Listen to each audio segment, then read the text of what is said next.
the blockchain industry is shifting focus toward integrating real-world assets into digital ecosystems. This trend, while promising, is revealing a complex landscape where tokenized assets like gold and equities are not fully engaging with DeFi protocols. Recent analysis shows that only about 10% of tokenized real-world assets are being used in DeFi, despite their growing on-chain presence. Analyst Tanaka highlights that tokenized gold, currently valued at around $7 billion, sees only $184 million in DeFi activity. Similarly, tokenized equities worth $2.2 billion see just $78 million in DeFi transactions. This discrepancy suggests a gap between tokenization and actual financial utility within decentralized systems. The issue lies in compliance barriers. Protocols like BUIDL and OUSG enforce strict transferability rules, allowing transactions only between authorized parties. These rules are meant to align with traditional financial regulations, but they also limit the fluidity and accessibility that DeFi is known for. The result is a hybrid system where assets exist on-chain but remain constrained by compliance layers. This creates a dilemma, while tokenized. Most people arrive after the move is obvious and the easy upside is gone. We focus on serious crypto education and high-quality signals before the crowd rushes in, so you can understand the setup earlier and move sooner. If you want that edge, visit the link below now. Assets are technically transferable. They are functionally locked between the rigid structures of classical finance and the more open nature of crypto. For companies and investors, this hybrid model offers a form of perceived stability, aligning with regulatory expectations and reducing exposure to the volatility and uncertainty of DeFi. However, it also limits the potential for innovation and broader adoption.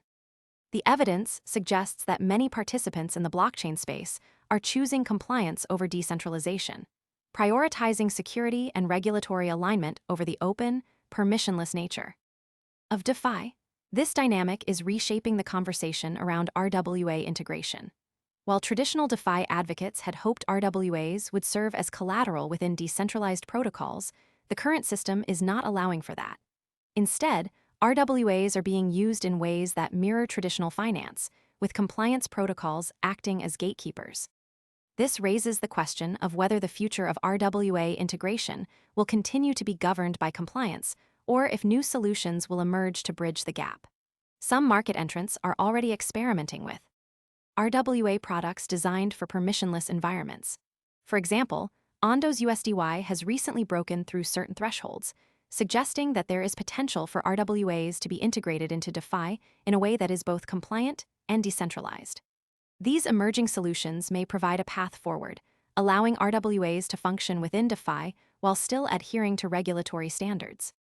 The next signal to watch is whether these new protocols can scale and attract meaningful liquidity.